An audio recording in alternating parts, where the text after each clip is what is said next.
نحمده ونصلي على رسوله الكريم أما بعد فأعوذ بالله من الشيطان الرجيم بسم الله الرحمن الرحيم رب اشرح لي صدري ويسر لي أمري واحلل عقدة من لساني يفقهوا قولي۔ فصل ششم، چھٹی فصل، حلم اور عفو درگزر۔ معلوم ہونا چاہیے کہ عفو کا مطلب ہے تمہارا کوئی حق تھا جو تم نے چھوڑ دیا، یعنی تمہارا کوئی حق تھا جو تم نے چھوڑ دیا اور تم نے اس کی طرف سے قصاص یا تاوان خود ادا کر دیا، یعنی بدلہ نہیں لیا بلکہ خود آپ نے دیا کچھ۔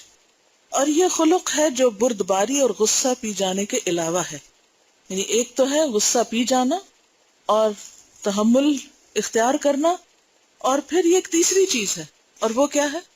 درگزر کرنا، معاف کرنا، عفو سے کام لینا۔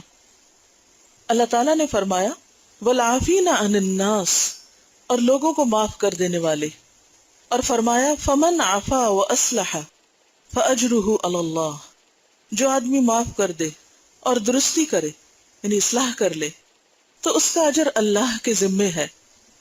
حدیث میں ہے نبی صلی اللہ علیہ وسلم نے فرمایا صدقہ مال کو کم نہیں کرتا اور معاف کر دینے سے اللہ عزت بڑھاتا ہے، اور جو آدمی اللہ کے لیے تواضع کرے اللہ اسے بلند کرتا ہے، یعنی اس کے درجے ضرور بلند ہوتے ہیں۔ عقبہ بن عامر نے کہا رسول اللہ صلی اللہ علیہ وسلم نے فرمایا اے عقبہ، کیا میں تجھے دنیا اور آخرت کے رہنے والوں کے بہترین اخلاق نہ بتاؤں، یعنی دنیا اور آخرت میں جن کا اخلاق سب سے بلند ہے کیا ان کے بارے میں بتاؤں کہ وہ کیسے لوگ ہیں؟ اور وہ ہے جو تجھ سے قطع تعلق کرے، تجھ سے نہ بولے، تو اس سے صلہ رحمی کر، یعنی جو تیرا رشتہ دار تجھ سے نہیں ملتا، تجھ سے تعلق نہیں رکھتا، تو خود اس سے تعلق قائم کر، اور جو تجھے نہ دے تو اسے دے۔ اچھا، جب یہ دینے کی بات ہوتی ہے نا تو ہم عام طور پہ سمجھتے ہیں کہ کسی نے آپ کو مال نہیں دیا تو آپ بھی اس کو مال نہ دیں، کسی نے آپ کو کوئی چیز نہیں دی تو آپ بھی اس کو کوئی چیز نہ دیں۔ صرف یہ نہیں ہوتا، دینے کی چیزوں میں کچھ اور بھی ہوتا ہے، مثلا کسی کو عزت دینا۔ بعض لوگ آپ سے بات کریں گے بہت ہارش لہجے میں، بہت روڈلی، بہت بدتمیزی سے، بہت ڈیگریڈنگ انداز میں، ہوتا ہے نا ایسے، تو پھر ہمارا بھی کیا دل چاہتا ہے ہم کیا کریں؟ ایسے کو تیسا، ویسے ہی کریں۔ کیا اس سے اصلاح ہوگی؟ کیا آئندہ سے آپ کو زخم لگنے بند ہو جائیں گی؟ نہیں، اس میں آپ کو حوصلہ بھی کرنا پڑے گا اور اپنے عمل سے بھی سکھانا پڑے گا۔ جب آپ دوسرے کے رویے کے مقابلے میں اپنا رویہ مسلسل بہتر رکھتے ہیں، کیونکہ آپ کا اب ٹیسٹ ہو رہا ہے، آپ کا امتحان ہو رہا ہے، تو ایسی صورت میں ایک دن دوسرے کا دل بھی پگھلتا ہے اور وہ سوچنے پہ مجبور ہو جاتا ہے کہ بات تو اس طرح بھی ہو سکتی، کام تو اس طرح بھی کہا جا سکتا ہے۔ جو تجھے نہ دے، کیا نہ دے؟ تیرا حق نہ دے، ڈیو ریسپیکٹ نہ دے، مال نہ دے، تیری ضرورت پوری نہ کرے، تو اسے دے، یہ ہے بہترین اخلاق۔ اور جو تجھ پہ ظلم کرے تو اس کو معاف کر دے۔ بیان کیا جاتا ہے قیامت کے دن ایک آواز دینے والا آواز دے گا کہ جن کا اجر اللہ کے ذمے ہے وہ اٹھ کر کھڑے ہو جائیں، تو صرف وہی کھڑا ہوگا جس نے اپنے اوپر ظلم کرنے والے کو معاف کیا ہوگا۔ اور وہ حق کتنا وصول کرے گا اور کس سے وصول کرے گا؟ جس کے خزانے انلمیٹڈ ہیں، جن میں دے کر بھی کمی نہیں ہوتی۔ تو ایک وہ بدلہ ہے جو دنیا میں ہم کسی سے لے لیں، اور ایک وہ ہے جو دنیا میں معاف کر کے آخرت پر چھوڑ دیں کہ وہاں جا کر لے لیں گے۔ تو وہاں جا کر جو ملے گا وہ پوری دنیا بھی یہاں مل جائے تو اس کے برابر نہیں، اس سے کہیں آگے ہے۔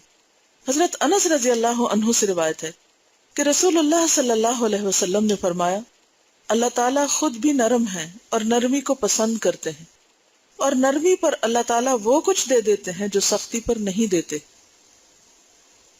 نرمی سے آپ وہ کام نکلوا سکتے ہیں جو سختی سے نہیں نکل سکتے۔ اس کی مثال ایسے ہی ہے، بعض اوقات آپ نے دیکھو کہ دھاگا الجھ جاتا ہے، تو اگر آپ حوصلے کے ساتھ اور آرام سے اور نرمی سے اس کو چھڑائیں تو چھوٹ جاتا ہے، لیکن اگر اس موقع پر آپ ذرا سی کھینچا تانی کر دیں یا سختی کر دیں یا جلد بازی کر دیں یا فرسٹریشن دکھا دیں تو کیا ہوتا ہے؟ سارے کا سارا ضائع ہو جاتا ہے۔ انسانی ریلیشن شپ کو بھی اسباب کہا گیا ہے، وہ قرآن مجید میں آتا ہے نا وَتَقَطَّعَتْ بِهِمُ الْأَسْبَابُ. تو ہیومن ریلیشنز جو ہوتے ہیں، انسانی تعلقات جو ہوتے ہیں، یہ بھی دھاگوں کی طرح ہوتے ہیں. ہمارا جو انٹریکشن ہوتا ہے نا، ہم بندھے ہوئے ہوتے ہیں ان دھاگوں کے ساتھ، لوگوں کے ساتھ. صلہ رحمی بھی اسی طرح ہوتی ہے. اب کیا ہوتا ہے کہ بسا اوقات مس کمیونیکیشن کی وجہ سے یا کچھ اور ریزنز کی وجہ سے وہ دھاگے الجھ جاتے ہیں. کتنا بھی ترتیب سے آپ ان کو رکھے، وہ الجھاؤ ہو جاتا ہے. اب جب الجھاؤ ہوتا ہے تو اب کیا ہے کہ معاملہ سینسٹیو ہو جاتا ہے. اس موقع پر اب ٹھہرنے کی ضرورت ہے، اب حوصلے کی ضرورت ہے، اب نرمی کی ضرورت ہے، اور اب اس کو احسن طریقے سے سلجھانے کی ضرورت ہے. بعض اوقات اس میں نوٹس لگ جاتی. اب ایک حال تو یہ کہ کینچی لائیں اور کاٹ دیں، کاٹنے سے کیا ہوگا؟ قطع رحمی ہو جائے گی، تعلقات ختم ہو جائیں گے. وہ الجھاؤ تو ختم ہو جائے گا، وہ اپنے گھر آپ اپنے گھر، لیکن اس کا نتیجہ اچھا نہیں ہوگا. حتیٰ کہ آپ دیکھیں کہ طلاق جیسے کیسز میں بھی ہسبینڈ کے لیے کیا حکم ہے؟ وَسَرِّحُوهُنَّ سَرَاحًا جَمِيلًا، کہ ان کو رخصت کرو تو خوبصورت طریقے سے کرو. یعنی ایسے تعلقات میں بھی جہاں کہ ایک شدید قسم کی انسان ایموشنل اور اسپرچول اور فزیکل ٹرامے سے گزرتا ہے، وہاں بھی کیا کرو؟ سارے معاملات خوبصورتی کے ساتھ طے کرو، سراہن جمیلہ ہو. تو کہیں بھی تعلقات، خواہ وہ ماں اور بچے کے ہیں، بہن بھائیوں کے ساتھ ہیں، ہسبینڈ وائف کے ہیں، غیروں کے ساتھ ہیں، دوستوں کے ساتھ ہیں، کسی کے ساتھ بھی ہیں، تو ہمیشہ ان تعلقات میں دھاگوں اور رسی کی مثال کو یاد رکھیں. اور ان میں وقتاً فوقتاً آپ نے کبھی دھاگے کا کام کیا ہوگا، سوئی سلائی کا کام کیا ہوگا.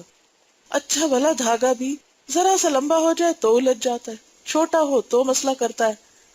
ایک تو اس کو اعتدال میں رکھنا پڑتا ہے، نہ تو وہ بہت چھوٹا اور نہ ہی وہ اتنا لمبا آپ لے لیں کہ جب وہ سینے لگے تو وہ بیچ بیچ میں الجھنا شروع کر دے. تو نہ ہی تعلقات کسی سے اتنے زیادہ بڑھائیں، اتنے طول دیں کہ وہ الجھاؤ ہی پڑتے چلے جائیں، اور نہ ہی آپ ان کو اتنا چھوٹا کر دیں کہ پاس ہوتے ہوئے بھی آپ جیسے کسی کے کچھ لگتے ہی نہ ہو، ٹوٹلی اگنور کر دیں دوسروں کو. گھر میں رہتے ہوئے بہن بھائی نہ بولیں، ہسبینڈ وائف کئی کئی دن بات نہ کرے تو وہ بھی ٹھیک نہیں.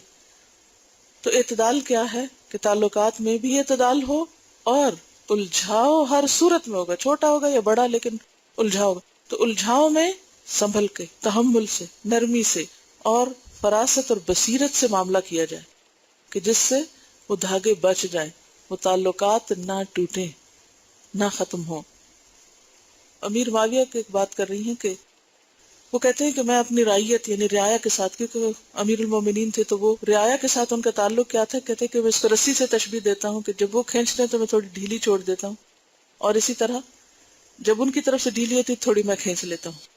یہی اصول بچوں کی تربیت میں ہے، یہی کسی بھی انسان کے ساتھ تعلق میں ہے، کیونکہ اگر دونوں طرف سے کھینچی جائے گی تو نقصان کا سبب ہوگی. صحیحین میں حضرت عائشہ رضی اللہ تعالی عنہا کی حدیث ہے کہ نبی صلی اللہ علیہ وسلم نے فرمایا، اللہ تعالیٰ تمام کاموں میں نرمی کو پسند کرتے ہیں، اور اس سے بہت سے مسئلے حل ہو جاتے ہیں، بہت سے الجھاؤ ٹھیک ہو جاتے ہیں. بعض اوقات ایسا ہوتا ہے نا کہ گھر کی فضا اتنی مقدر ہو جاتی ہے، انسان سوچتا ہے کہ یہاں تو کبھی مجھے چین مل ہی نہیں سکتا، بہتر ہے کہ میں گھر ہی چھوڑ جاؤں.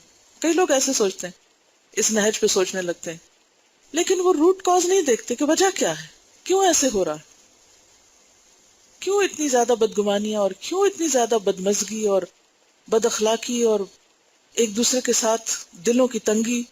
تو اگر غور کریں گے تو آپ کو یہی چیز ملے گی کہ وہاں نرمی نہیں، ہر ایک کے اندر کھچاؤ، ہر ایک کھینچ رہا ہے، ہر ایک اپنی طرف حق کھینچ رہا ہے، ہر ایک اپنے آپ کو جسٹیفائی کر رہا ہے، ہر ایک اپنے آپ کو صحیح کہہ رہا ہے، اور دوسرے کی بات برداشت نہیں ہو رہی، جس کے نتیجے میں دل تنگ ہو جاتے ہیں اور انسان کے لیے کہیں بھی رہنا دوبھر ہو جاتا ہے، خواہ وہ گھر ہو یا کوئی ادارہ ہو یا کوئی بھی جگہ ہو. ایک اور حدیث میں ہے کہ جو نرمی سے محروم ہوا وہ سب بھلائیوں سے محروم ہوا. کتنی بڑی بات، یعنی جسے نرمی کا حصہ نہیں ملا اسے گویا کچھ بھی نہیں ملا، ہر خیر سے محروم ہے وہ. سبحانک اللہم و بحمدک، نشہد ان لا الہ الا انت، نستغفرک و نتوب الیک. السلام علیکم ورحمۃ اللہ وبرکاتہ.